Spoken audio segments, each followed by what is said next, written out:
Public exam రాసే వాళ్ళకి paper presentation అనేది కంపల్సరీగా తెలియాలి. నువ్వు పేపర్ ప్రజెంటేషన్ తెలియకుండా out of marks maximum marks ఏవైతే ఉన్నాయో అవి స్కోర్ చేయటం కష్టం. పేపర్ ప్రజెంటేషన్ చేసేటప్పుడు మనం తీసుకోవాల్సిన జాగ్రత్తలు ఏంటి అనేది ఈ యొక్క వీడియోలో మనం డిస్కస్ చేద్దాం. ఓకేనా? మనం ఎగ్జామ్ హాల్లో కూర్చున్నప్పుడు మనకి ఒక ఓఎంఆర్ షీట్ ఇస్తాడు. దాంట్లో మన ఫోటో అన్నీ కూడా హాల్ టికెట్ నేమ్ ఉంటుంది. దాంట్లో మనకి ఏంటంటే సైన్ చేస్తూ ఉండాలి. దాంట్లో ఏబిసి సెక్షన్స్ ఉంటాయి. ఏ సెక్షన్లో మనం ఏం చేస్తామంటే సైన్ చేస్తూ ఉంటాం. ఇన్విజిలేటర్ మన దగ్గర తీసుకుంటాడు. దాంతో ఆ పని అయిపోతుంది. తర్వాత మనకి క్వశ్చన్ పేపర్తో పాటు ఒక 24 పేజెస్ ఉన్నటువంటి ఒక బుక్లెట్ అనేది మనకి ఇస్తాడు. మనకు వచ్చినటువంటి ఆన్సర్స్, ఉదాహరణకి నా సోషల్ తీసుకుంటే దీంట్లో 33 క్వశ్చన్స్ ఉంటాయి. ఆ 33 క్వశ్చన్స్ యొక్క ఆన్సర్లు ఈ 24 పేజెస్లోనే రాయాలి. మరి నాకు ఎక్కువ అవుతాయండి, నేను ఎక్కువ రాస్తానండి అంటే అది ఒకవేళ ఎడిషనల్గా అడిగితే ఇస్తారు. చాలామందికి ఆ 24 పేజెస్ మిగిలిపోతూ ఉంటాయండి. కాబట్టి ఈ 24 పేజెస్లోనే మనం రాసుకోవాల్సి ఉన్న అవసరం ఉంటుంది. ఒకవేళ ఎడిషనల్గా అడిగినా ఇస్తారు. ఓకే, మనం ఫస్ట్ టిప్ దీని గురించి ఎగ్జామ్ పేపర్ ప్రజెంటేషన్లో ఫస్ట్ మనం తెలుసుకోవాల్సింది, ఫస్ట్ మనకి ఎగ్జామ్ అనేది 3 hours 15 minutes ఉంటాయి. చాలామంది బండగాను బ్లైండ్గా చేసేది పేపర్ ఇవ్వంగానే ఆ క్వశ్చన్స్ అనేది కరెక్ట్గా చదవకుండా ఆన్సర్లు స్టార్ట్ చేస్తూ ఉంటారు. కొంతమంది బిట్లు టకటక పెట్టేస్తూ ఉంటారు. అలా కాకుండా మనకి పేపర్ అనేది ఇచ్చిన తర్వాత మనకి 15 minutes టైం అనేది వాడిస్తాడు. ఈ 15 minutes కూడా పేపర్ మనం జాగ్రత్తగా చదవాలి.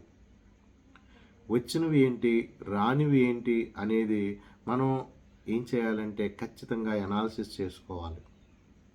వచ్చిన వాటికి టిక్ పెట్టుకోవాలి. ఇలాగా మనకి వచ్చినవి ఏంటి, రానివి ఏంటి అనేది ఒక ఐడియా వచ్చిన తర్వాతే మనం పేపరు రాయటం అనేది, ఆన్సర్స్ అనేది స్టార్ట్ చేయాలి. ఎందుకంటే చాలామంది మార్కులు కోల్పోవడానికి గల కారణం టాపర్స్ కూడా, నా స్టూడెంట్స్ కూడా. నేను ప్రీ ఫైనల్లో నా దగ్గర జరిగినప్పుడు నేను 100 కేసిన స్టూడెంట్స్ కూడా పబ్లిక్లో 50 హాఫ్ ఆఫ్ ది మార్క్స్ వచ్చినటువంటి సందర్భాలు కూడా ఉన్నాయి. ఏంటి అని చెప్పి నేను అనాలిసిస్ చేసుకుంటే నాకు తెలిసింది ఏంటి అంటే క్వశ్చన్ని సరిగ్గా అర్థం చేసుకోకుండా ఆన్సర్ అనేది రాసేయటం అనేది చేస్తూ ఉంటారు. నేను నా స్టూడెంట్స్కి పదే పదే నేను చెప్తా ఉంటాను, క్వశ్చన్లు చదవండి. క్వశ్చన్ చదివి దాన్ని బేస్ చేసుకుని మన ఆన్సర్ రాయాలి. మనం బెస్ట్ ఆఫ్ ది బెస్ట్గా మన ప్రజెంటేషన్ ఉండాలి అంటే ఎగ్జామ్ ఏ ఉద్దేశంతో ఒక క్వశ్చన్ ఇచ్చాడు, మన నుండి ఏ అవుట్పుట్ అయితే వాడు కావాలనుకుంటున్నాడో ఆ అవుట్పుట్ అనేది ఇవ్వాలి అంటే మనం క్వశ్చన్ని బాగా అర్థం చేసుకోవాలి. 15 minutes నువ్వు పక్కాగా క్వశ్చన్ పేపర్ చదివి వచ్చినవి రానివి అనేది ఒక ఐడియా తెచ్చుకున్న తర్వాతే నువ్వు ఏం చేయాలి అంటే పేపర్ అనేది చేయాలి, పేపర్ అనేది రాయటం చేయాలి. క్వశ్చన్ని అర్థం అయితే మనం ఏం చేయొచ్చు అంటే ఆ క్వశ్చన్కి ఎంతో కొంత న్యాయం చేయొచ్చండి. అంటే ఎంతో కొంత ఇన్ఫర్మేషన్ అనేది మనం రాయొచ్చు. మినిమం మార్క్స్ అనేది మనం స్కోర్ చేయడానికి మనకి ఖచ్చితంగా అవకాశం ఉంటుంది. క్వశ్చన్ని అర్థం చేసుకోకుండా, రెండోది క్వశ్చన్ సగం చదివి, లేదా క్వశ్చన్లో ఉన్నటువంటి ఏదో ఒక వర్డ్ని చూసుకుని, లేకపోతే 2 questions ఇస్తూ ఉంటాడు, ఒక్కొక్కసారి నాట్ అనేది ఇస్తూ ఉంటాడు. వీటి కింద అండర్లైన్ చేసుకుంటూ క్వశ్చన్ని సగం చదివినా కూడా చాలా ప్రమాదం అండి. క్వశ్చన్ని నీకు ఎంత బాగా తెలిసిన క్వశ్చన్ అయినా కూడా ఆ క్వశ్చన్ని 3 times నువ్వు బాగా చదువుకొని దాంట్లో అండర్లైన్ చేసుకొని నాట్ అనేది ఇచ్చినా, లేదా 2 questions ఇచ్చినా వాటికి తగ్గ ఆన్సర్ అనేది నువ్వు ఎలా రాయాలి అనేది మైండ్లో ఒకసారి నువ్వు దానికి ప్లాన్ వేసుకుని చేయండి. క్వశ్చన్ చదవటం ఫస్ట్. మనకి పేపర్ ప్రజెంటేషన్లో ఒక స్టూడెంట్ మ్యాక్సిమం మార్కులు గెయిన్ చేయాలి అంటే క్వశ్చన్ పేపర్ చదవటం అనేది ఫస్ట్. ఆ ఫస్ట్ ప్రయారిటీలో అతను కనుక ఫెయిల్ అయితే మార్కులు అనేది లాస్ అవుతాడు. రెండోది ఆన్సర్ మొదలు పెట్టేస్తూ ఉంటారు. ఒక పేజీకి కొంతమంది 10 లైన్స్ రాస్తారు, కొంతమంది ఇరికించి ఇరికించి ఇరికించి రాసేస్తూ ఉంటారు. 22 లైన్స్, 30 లైన్, 25 లైన్స్ ఇలా రాసేస్తూ ఉంటారు. అది కూడా తప్పండి. ఒక పేజీకి 20 లైన్స్ ఉండేటట్టు చెక్ చేసుకోండి. ఆ 20 లైన్స్ ఉండేటట్టు మీరు చెక్ చేసుకుని మీరు పేపరు ప్రజెంటేషన్ అనేది చేయండి. అది కరెక్ట్గా అండి. పేజీలు నింపాడా ఇరికించాడా అనేది చూడగానే అర్థమైపోయిద్దండి. కాబట్టి పేపర్ మాత్రం ఇరికించి రాయొద్దు. పేపర్లో ఒక 20 లైన్స్ లేదా 18 లైన్స్ వచ్చేటట్టు మీరు చెక్ చేసుకుంటూ జాగ్రత్తగా రాయండి. ఇరికించి ఇరికించి రాయొద్దు. అలా అని చెప్పి ఎడవెడంగా లైన్లు ఒక 10 లైన్స్ రాసేసి నువ్వు పేపర్ ముగించేసినా కూడా అది నీ మీద ఒక బ్యాడ్ ఇంప్రెషన్ అనేది పడిపోతుంది. పేపర్ నింపొద్దండి. ఆ లైన్స్ అన్నీ కూడా కరెక్ట్గా ఒక 20 లైన్స్ వచ్చేటట్టు మీరు చూసుకోండి. ఇక తర్వాతది మనకి థర్డ్ వన్ వచ్చేటప్పటికి హ్యాండ్ రైటింగ్ అండి. హ్యాండ్ రైటింగ్ అనేది బాగుంటే మంచి మార్కులు గెయిన్ చేయొచ్చండి. మరి నా హ్యాండ్ రైటింగ్ బాగోదండి, నాకు మంచి మార్కులు రావా అంటే అది కూడా కాదు, వాళ్ళకే తగ్గ సూచనలు ఇస్తాను. హ్యాండ్ రైటింగ్ అనేది బాగుంటే వాల్యుయేషన్ చేసేవాళ్ళకి చాలా బాగుంటుందండి. కాబట్టి వాడికి అంతేకాకుండా బాగా రాసేటువంటి ఆ హ్యాండ్ రైటింగ్ చూడంగానే ఈ పిల్లోడు క్లవర్ స్టూడెంట్ ఏమో, బాగా చదివే స్టూడెంట్ ఏమో అనేటువంటి ఒక ఇంప్రెషన్ అనేది ఏం చేస్తుందంటే వాల్యుయేషన్ చేసే వాళ్ళకి ఉంటుంది. కాబట్టి వాళ్ళు ఏం చేస్తారు అంటే మార్కులు ఇవ్వడానికి ప్రయత్నం చేస్తారు. మరి నా హ్యాండ్ రైటింగ్ బాగోదండి, నేను మార్కులు కోల్పోతానా, నేను మ్యాక్సిమం మార్కులు స్కోర్ చేయలేనంటే నీ హ్యాండ్ రైటింగ్ బాగోనప్పుడు నువ్వు ఒక సెంటెన్స్, ఒక వర్డ్లో ఉన్నటువంటి లెటర్స్ అన్నిటినీ కూడా ఒక చోటనే రాయండి.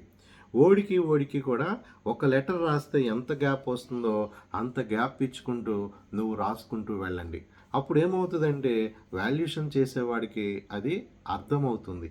కాబట్టి హ్యాండ్ రైటింగ్ బాగుండటం అనేది వన్ ఆఫ్ ది ఎసెట్. ఎగ్జామ్లో మార్కులు తెచ్చుకోవడానికి, ఆ పేపర్ వాల్యుయేషన్ చేసే వాళ్ళకి అదొక ఫ్రెండ్లీగా ఉండి మార్కులు వేయడానికి, వాళ్ళ మీద మంచి ఒపీనియన్ ఏర్పడటానికి హ్యాండ్ రైటింగ్ ఇంకా పక్కా అండి. హ్యాండ్ రైటింగ్ బాగువాడు మాత్రం ఒక వర్డ్కి సంబంధించిన ఆ లెటర్స్ అన్నీ కూడా ఒక చోట రాయటం, ఓడికి కూడా ఒక లెటర్ రాస్తే ఎంత గ్యాప్ అయితే వస్తుందో ఆ గ్యాప్ ఇచ్చి కనుక రాస్తే వాడికి న్యాయం జరిగేటువంటి అవకాశాలు ఉంటాయి. రెండవది ఇంకొకటి రైటింగ్లో మనం గుర్తుపెట్టుకోవాల్సింది, అటు తెలుగు కానీ హిందీ కానీ మనం చూస్తే అవన్నీ కూడా గుండ్రంగా రాయాలండి. ఎందుకంటే అవన్నీ ఒకే సైజులో ఉంటాయి. కానీ ఇంగ్లీష్లో వచ్చేటప్పటికి అలా ఉండవండి. కొన్ని లెటర్ అప్పర్ జోన్లో ఉంటాయి, కొన్ని మిడిల్ జోన్లో ఉంటాయి, కొన్ని లోయర్ జోన్లో ఉంటాయి. కాబట్టి హ్యాండ్ రైటింగ్ బాగోని వాళ్ళు ఏ జోన్లో లెటరో ఆ జోన్లో అర్థమయ్యేటట్టు కనుక రాస్తే వాడు మార్క్స్ అనేది మంచిగా పొందే అవకాశం ఉంది. కాబట్టి హ్యాండ్ రైటింగ్ రాసేటప్పుడు ఈ సూచనలు పాటించండి. ఇక ఫోర్త్ వన్ వచ్చేటప్పటికి మనకి క్వశ్చన్ నెంబర్ సిరీస్లో రాయాలా, ఎలా రాయాలి అని చెప్పి చాలామంది అడుగుతూ ఉంటారు. ప్రజెంట్ మనకి ఇంగ్లీష్కి వచ్చేసరికి గ్రామర్ పార్ట్లో ఆ సీరియల్ ఏదైతే ఉన్నాయో ఆ సిరీస్లోనే దాని కంటిన్యూషన్ రాయాలి అని చెప్పి ఇన్స్ట్రక్షన్స్ అయితే ఉన్నాయి. కానీ మనం పేపరు ఎక్కడైనా ఏ క్వశ్చన్ అయినా రాసుకోవచ్చండి, ఇది రాయకూడదు ఇలా అనేమీ లేదు. కానీ మనం ఏ క్వశ్చన్ ఏ సెక్షన్కి ఆ సెక్షన్ మెన్షన్ చేసుకుంటూ ఆ క్వశ్చన్ నెంబర్ కనుక వేసుకుని రాస్తే పేపర్ వాల్యుయేషన్ చేసే వాళ్ళకి ఏం చేస్తుందంటే అది అర్థమవుతుంది. నీట్గా వాళ్ళు పేపర్ కరెక్షన్ చేయడానికి, ఆ మార్కులు అనేది కరెక్ట్గా ఇవ్వడానికి ఆ సిరీస్లో రాస్తే వాల్యుయేషన్ చేసే వాళ్ళకి ఏమవుతుంది అంటే ఫ్రెండ్లీగా ఉండి వాడు మార్కులు అనేది వేయటానికి అవకాశం ఉంటుంది.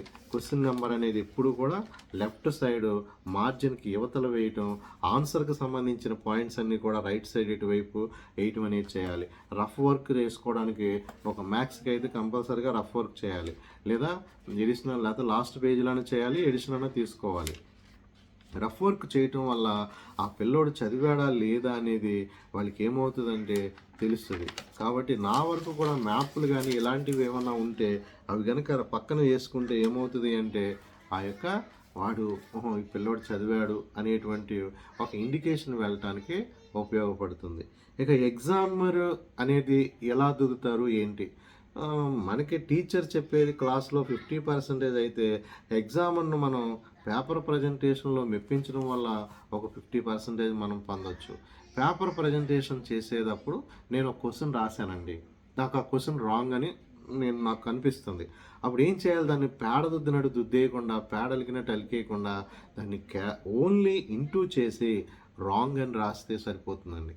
దాని కింద నువ్వు ఆన్సర్ రాయి. ఎటువంటి ప్రాబ్లము లేదు. పేపర్ వాల్యుయేషన్ చేసేవాళ్ళు నీకు ఎలాంటి మార్కులు తీసేయరు. నువ్వు ఆ పేపర్‌ని ఆ క్వెషన్ రాంగ్ అయింది. మొత్తం కొట్టేసి, స్ట్రైక్ చేసి, నువ్వు నీట్‌గా దానికి రాంగ్ అని రాసేసి, నువ్వేం చేయాలి అంటే, ఆ క్వెషన్ కింద రాసేసినా కూడా పేపర్ వాల్యుయేషన్ చేసేవాళ్ళు నీకు ఎటువంటి మార్కులు తగ్గించడం గానీ, నీ మీద బ్యాడ్ ఇంప్రెషన్ గానీ ఏమీ కూడా రాదు. కాబట్టి ఆన్సర్ రాసేటప్పుడు రాంగ్ వస్తే అది చేయాలి. అలాగే ఒక క్వెషన్‌కి, రెండో క్వెషన్‌కి మధ్య ఆ గ్యాప్ అనేది మెయింటైన్ చేయాలి. ఆ లైన్స్ అనేది ఒక క్వెషన్‌కి, రెండో క్వెషన్‌కి మధ్య ఆ లైన్స్ అనేది చేయాలి. కాబట్టి ఇలా చేస్తే పేపర్ వాల్యుయేషన్ చేసే వాళ్ళకి చాలా ఏంటంటే ఏ క్వెషన్ ఏం రాసినా ఇరికించి ఒక క్వెషన్‌లో ఒక క్వెషన్ రాస్తే వాళ్ళకి పేపర్ వాల్యుయేషన్ చేసేవాళ్ళకి చాలా ఇబ్బంది ఉంటది. మరొక ముఖ్యమైన విషయం అండి. దీంట్లో మనం గమనించాల్సింది నా స్టూడెంట్స్ కూడా రీసెంట్‌గా చేస్తున్నారండి. ఒకే క్వెషన్ నంబర్ ఏసి 2 చోట్ల రాస్తున్నారండి. ఇలా రాయటం వల్ల మార్కులు లాస్ అవుతారండి. ఓకే. ఏం చేయాలి మరి ఇలాంటప్పుడు? నువ్వు ఫస్ట్‌ది నీకు రాంగ్ అయిందని తెలిసింది. లేదా ఒక బిట్ రాసేసావు. అది నువ్వు రాంగ్ అని తెలిసింది. నీకెవడో చెప్పాడు. లేకపోతే నువ్వుకే స్ట్రైక్ అయింది. నువ్వు రాసినప్పుడు ఫస్ట్ దాన్ని నువ్వు స్ట్రైక్ చేసేయాలి. కొట్టాలి. కొట్టకపోతే ఏం జరుగుతుందండి? అంటే పేపర్ వాల్యుయేషన్ చేసే వాళ్ళకి ఇన్‌స్ట్రక్షన్స్ ఏంటి అంటే 2 ప్లేసెస్‌లో గనక 2 సందర్భాల్లో ఒకే క్వెషన్‌తో గనక స్టూడెంట్స్ రాస్తే మొదటి క్వెషను అది రాంగ్ అయినా, రైట్ అయినా ఫస్ట్ క్వెషన్ ఏదైతే ఉందో దానికి మాత్రమే మార్కులు వేసి రెండో దాన్ని ఇన్వాలిడ్ క్వెషన్‌గా దాన్ని కొట్టేయాలి అని చెప్పి వాళ్ళకి ఇన్‌స్ట్రక్షన్స్ ఉంటాయండి. కాబట్టి మీరు 2 క్వెషన్స్ రాసినప్పుడు 2 సందర్భాల్లో 2 ప్లేసెస్‌లో రాసినప్పుడు ఫస్ట్ దాన్ని ఏదైతే మీరు రాంగ్ అనుకుంటారో దాన్ని కొట్టేసి మీరు చేస్తే మాత్రం మీకు మార్కులనేది వస్తాయి. ఇక తర్వాత ఫిఫ్త్ వన్ పెన్ను ఎలాంటివి ఉపయోగించాలి? రకరకాల పెన్నులు ఉపయోగిస్తూ ఉంటారు. Black pen, blue pen. Blue పెన్‌తో ఆన్సర్ రాసుకోండి. సైడ్ హెడ్డింగ్స్ బ్లాక్ పెన్‌తో రాయండి. నీట్‌గా మెయిన్ పాయింట్స్ అన్నీ కూడా అండర్‌లైన్ చేయండి. మీకు పేపర్ వాల్యుయేషన్ చేసేటప్పుడు టకటక కొట్టుకుంటూ వెళ్ళిపోతున్నాం. కొట్టుకుంటూ నేను కూడా వెళ్ళిపోతూ ఉంటాను. ఇదేంటి ఎలా కొట్టుకుని వెళ్ళిపోతున్నారని మీరు అనుకోవచ్చు. ఆ ఎక్స్‌పీరియన్స్‌లో ఏమవుద్దంటే ఈడు రైట్ రాసాడా, రాంగ్ రాసాడా అనేది ఐడెంటిఫై అవుతదండి. మీరు ఇంకా మెయిన్ పాయింట్స్ గనక అండర్‌లైన్ చేయడం వల్ల పేపర్ వాల్యుయేషన్ చేసే వాళ్ళకి ఇంకా మంచి మార్కులు ఇవ్వటానికి నువ్వు బాగా రాసావని చెప్పి అనుకుంటానికి ఇది ఉపయోగపడుతుంది. కాబట్టి మెయిన్ పాయింట్స్ అన్నిటినీ కూడా బ్లాక్ పెన్‌తో అండర్‌లైన్ చేసుకుంటూ వెళ్ళండి. ఇక డల్లర్‌కి మోస్ట్ ఇంపార్టెంట్ టిప్ అండి. ఏంటంటే నీకు క్వెషన్ తెలిసినా తెలియకపోయినా నువ్వేం చేయాలి అంటే ఆ క్వెషన్‌కి సంబంధించి ఆ క్వెషన్ ఉంటది. వాట్ అనేది ఉంటది. కాబట్టి ఆ క్వెషన్‌లోని వాట్, హూ గాని లేకపోతే విచ్ ఏదైతే ఉన్నాయో ఆ క్వెషన్ వర్డ్స్ అనేది నువ్వు తీసేసి మిగిలినటువంటి పాయింట్స్ నువ్వు ఏం చేస్తారంటే 1 ఆర్ 2 పాయింట్స్‌గా రాయటం వల్ల ఎవరైతే ఫెయిల్యూర్ క్యాండిడేట్స్ ఉంటారో వాడు సేఫ్ జోన్‌లో ఉండటానికి ఉపయోగపడుతదండి. ఎలాగండి? ఎందుకంటే ఆడన్ని క్వెషన్‌లు అటెంప్ట్ చేశాడు. ఆడికి 33 వచ్చినాయి. అప్పుడు ఏం చేస్తాడంటే పాపం ఎవ్వరైనా సరే వాడిని పాస్ చేయడానికి అవకాశం ఉందా అని చెప్పి వెనక్కి పేజీలు తిరగేస్తారండి. పేజీలు తిరిగేసినప్పుడు నువ్వు ప్రతి క్వెషను గనక ఆన్సర్ అటెంప్ట్ చేయటం వల్ల ఓహో! ఇక్కడ రాశాడు కదా! ఈ మ్యాటర్ ఏదో రాశాడు కదా! అని చెప్పి ఆడు మార్కులు ఇచ్చుకోవడానికి అవకాశం ఉంటది. కాబట్టి ఉన్న అన్ని క్వెషన్‌లు కూడా ఆ క్వెషన్ వర్డ్స్ ఏవైతే ఉన్నాయో అవి తీసేసి 1 ఆర్ 2 పాయింట్స్ కింద ఇంకా రాయగలిగితే వెల్ అండ్ గుడ్. నీకు తెలిసింది ఏదో ఒకటి ఆ క్వెషన్ మీద నీకున్న అవగాహన ఏదో ఒకటి ఉంటది కదండీ! అది క్లాస్‌లో విన్నదో లేకపోతే ఏదోలాగా గుర్తు చేసుకొని నువ్వు గనక రాస్తే నీకేం చేస్తాడు అంటే నిన్ను పాస్ చేయడానికి ఆ రాసినటువంటి మ్యాటర్‌కి మినిమమ్ మార్కులనేది ఇచ్చి మిమ్మల్ని పాస్ చేయడానికి ప్రయత్నం చేస్తాడు. ఎందుకంటే మనకున్నది సింగిల్ పేపర్ కాబట్టి.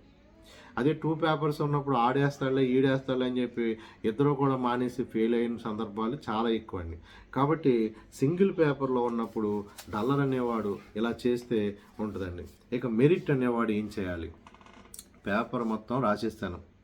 పేపర్ మొత్తం రాసేసిన తర్వాత ఒక్కసారి పేపర్ మొత్తం నువ్వు ఒక వాల్యూషనరీగా చూసుకొని, పేపర్ వాల్యుయేషన్ చేసేవాడిగా చూసుకొని, మొత్తం అంతా కూడా నువ్వు ఏమి రాసావు, వాట్ ఈజ్ వాట్ అనేది మొత్తం చదువుకోవాలండి.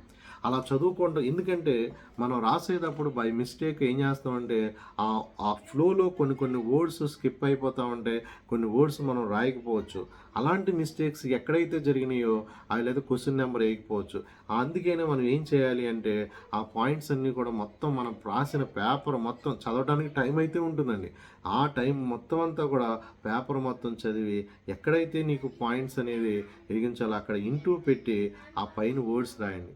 నీకు పేపర్ వాల్యుయేషన్ చేసేవాళ్ళు దాన్ని ఎటువంటి నెగిటివ్గా తీసుకోరు. మీరు మంచి మార్కులు పొందటానికి అవకాశం ఉంటుందండి. ఆడు మార్కులు తీసే అలా రాయలేకపోతే మార్కులు తీసేసే పరిస్థితి ఉంటుంది. ఆ నోటీస్ చేశాడు అంటే.